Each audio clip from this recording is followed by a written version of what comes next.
Hello friends, very good morning to all of you. So today we are going to discuss problem solving 10, that is SSO authentication failed. That's a very common problem you have seen. And the user, right, from user perspective, what they understand, that might be something with the SSO, but yeah, they're not aware how SSO works, what are the multiple teams involved, and how the things are basically working. That's why they are just thinking that, yeah, that my single sign-on is failing, so something can be fixed by the single sign-on team only.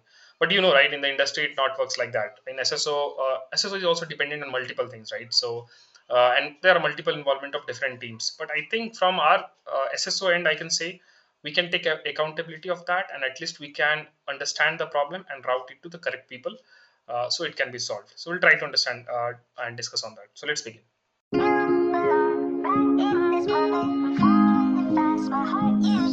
Let's discuss problem solving 10, SSO authentication failed. So let me. This is very common generic issue, and from user perspective, user can simply just think that it's something happened with the single sign-on, because they are not aware like how single sign-on works, or what all the backend parameters, or maybe things where single sign-on is also dependent. So they are not aware, so they simply raise a case in general, if you will see, with the SSO team, and just yeah, like asking for the help, or the resolution. So let's just understand this article, and then maybe I can just help you in I'll give you some more points at the end of this article. Okay, so in today's interconnected digital world, SSO has become a cornerstone of user authentication systems. By allowing users to log in once and gain access to multiple applications, SSO enhances user experience, improves security, and simplifies identity management. However, like all technologies, SSO is not immune to issues. One of the most common and frustrating problems for developers and admin is SSO authentication failed. So in this article, we'll try to break down this error, and why it occurs, how to troubleshoot, and resolve it effectively. We can discuss. So SSO, we all know what is a single sign-on, right? It's an authentication method that enables users to securely access the applications with one set of credentials. Like when you log into, let's say, to your Google account, you gain access to Gmail, YouTube, Google Drive, and other Google services without needing to sign in separately. That's an example of single sign-on. So we all are using that. Might be people are not aware, but we all are just using the single sign-on services in this world, right? So understanding the SSO authentication failed error. When an SSO authentication failed error appears, it means that IDP and SP could not complete the authentication flow successfully. Because in SSO, what happens? You see, right? There is a communication, there is a journey between IDP and SP. So it's somewhere it fails the communication, which is giving this error that SSO authentication failed. This can happen during login attempts, token exchanges, redirection between services. The message may appear as SSO authentication failed, or you can say unable to authenticate user, invalid assertion, or token invalid. So these are the few messages it will appear like if it fails, but it can be some more. I'm just giving some example here. What are the common causes of these failures? So I'm just giving some reason here, but it's not like these are the only reasons for the failure. It can be more. So it's more to understand the journey, the single sign-on journey between the IDP and SP, so that you can easily able to troubleshoot and figure out where exactly the problem lies. So as you can see, the first is like incorrect or expired credentials. The user basically entered the wrong username, password, and their account might be locked or expired. This is a very common issue people are doing in the if you have seen that people are raising the incidents and cases for this also. They are putting the incorrect ID password, and then just they are complaining that my ID is locked, or it's keep failing like that. Time synchronization issues is again very important. IDP and SP must have their system clock sync, usually via NTP. Even a few minutes difference can cause token validation to fail. So this time synchronization is also very important. Certificate or key mismatches, right? So it is also a very common issue. Expired or mismatched public private keys used to sign SAML assertion or JOTs can cause validation to fail. Metadata configuration errors, that means like if there is an incorrect ACS entity or the client information, so it can break the trust, and yeah, You can see some error. Unsupported or incorrect protocol. Using SAML with a service expecting OAuth or vice versa like that. Network or firewall issues. Firewall or proxy, blocking redirect URI or authentication endpoints like that. User not provision. Let's say the user exists in the IDP but not in the application or the target system. In that case also you see. Missing required attributes. Let's say the IDP authenticates the user but it's not passing the exact attribute what application is looking, so it can deny access or it can give some error. Token expiry. SAML sessions or OAuth tokens have strict validity periods, and if it delays it can cause the expiry. Okay. Then you have browser cookies or cache issues. Corrupted session cookies or old cache data might interfere with SSO flow. So you see, I just put this 10 example, the cause of this error, but again, these are not only the reason. There are few more. Like if I can give you the idea for the name ID format is also again very important. So let's say that you get a request from SP, right? You handle the request, you authenticate the user, and then you send the response with the correct attributes. But the attribute you are sending, it's not in the correct format, correct name ID format, what application is looking. So it can fail this transaction again. Okay, so there are a couple more examples. So maybe just let me give you some more points. Let's end this maybe the point I have written in this article, and then we can just quickly, I'll just give you some idea or hint how you can troubleshoot in a better way. So in the troubleshooting, like what mentioned here, like step by step. So step 1 is reproduce the issue. So try to recreate the issue and note the exact error message, browser logs, and HTTP response. So again, this is very important. If you're able to reproduce the issue, it's easy to troubleshoot that. Step 2 is check identity provider logs.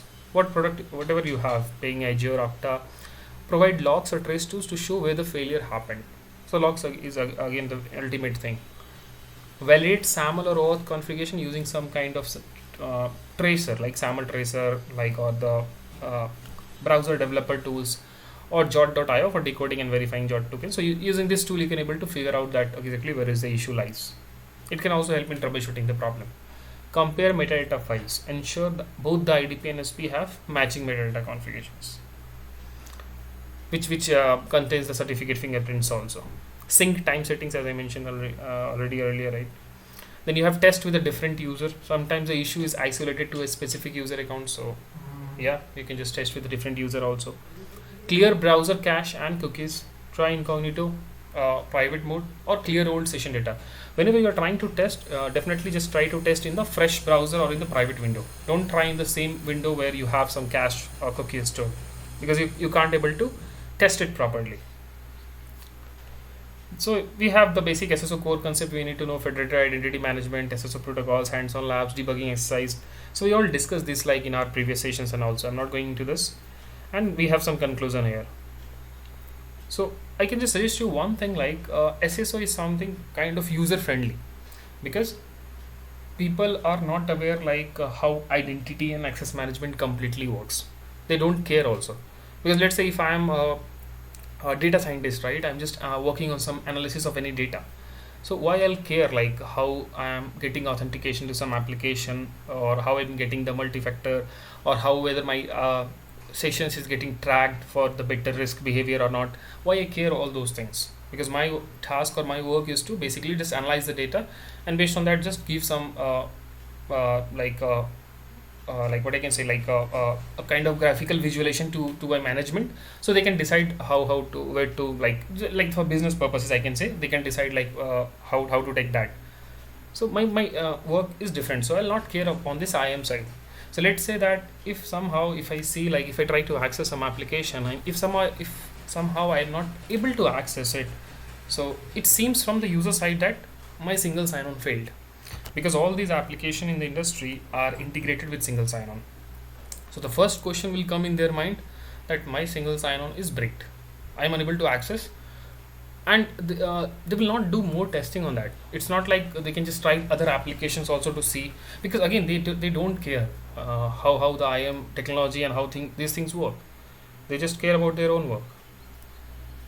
So what they will do, they can just simply raise a case, or they can just put a case to a SSO team and just asking for the help. So from our side, I can say that what we need to do, we need to basically understand the problem and then guide them, or just maybe loop some correct person to handle that case, because again, like, we are not sure where exactly the issue lies. So we just need to go end to end. That means, like, we need to see how the journey started from SP to IDP, right? When a user accesses the application, whether it's initiating the request properly. Is, let's say, if it's a SAML application, so if the application initiates a SAML request properly or not, it's sent to the correct address to the ping or whatever product you are using to there or not. Then how the ping is handling the authentication, we need to just look for that. Then how the ping is basically generating the token with all the user attributes, we need to see. Then we need to see whether the attributes and the assertion has been sent to the correct application address or not. If all these things you're saying it's happening correctly, then you can say it's not an issue from IDP side. Then you can simply just write a mail or just loop the correct person from the application team, like a tech person from the application team, who can just understand this, and that person can simply debug the logs at the application, or just validate the user information at their application side and fix this issue. This is one of the example I'm saying. So that's why we need to just take that case, just because yeah, it's always like out of 90%, like might be you see that you are just resolving 10% case only. Remaining 80% is not your case, but it's coming to your team because the application user or the user basically just, the end user basically just think that there is something break with a single sign-on. So as your duty is to please investigate that, try to understand the request response, try to understand from ping federate or whatever product you are using, it's if it is doing any issue or if it is doing their work, like in terms of the assertion creation, signing that, sending the response to the correct address certificate, all those things, right? You need to have a look on that, and then just you can just loop the correct person, and also you can just rule out many things in that, because again, that it's not, if a single user is facing the issue, that definitely seems that it's not an issue with your ping federate configuration or with the application configuration. It's something happening with the user profile itself. So in that case also you can just have a look on the ping federate side, whether the user profile you have in the directory is correct or not, and whether ping fed is able to pull the attribute values correctly or not. And at the same time you can check at the application side that whether the values of the user profile is correct or not, with the help of the application tech person, right? So these things will help you to easily troubleshoot and fix the problem.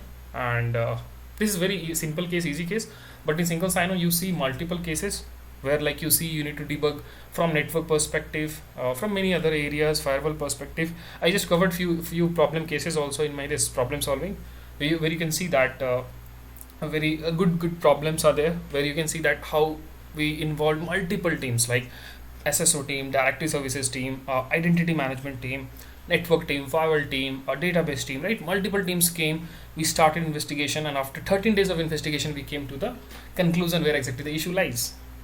Like, our vendor is also their ping identity. So this type of investigation required in some cases, but not all. But yeah, maybe you need to understand what is your role, what you need to do in SSO. It's not like you need to fix all the problems, but at least you are aware of the exactly the design and the model, so you can help the team to fix that problem. They basically the user, right? So they can able to access the application seamlessly and they can do their work. Okay, so I hope you understand this. This is a very basic thing. I think you're already aware. We have already covered in SSO some cases, like in very early of the sessions. So yeah, if you have any questions, please put in the comment section and we'll jump to the next section. Thank you.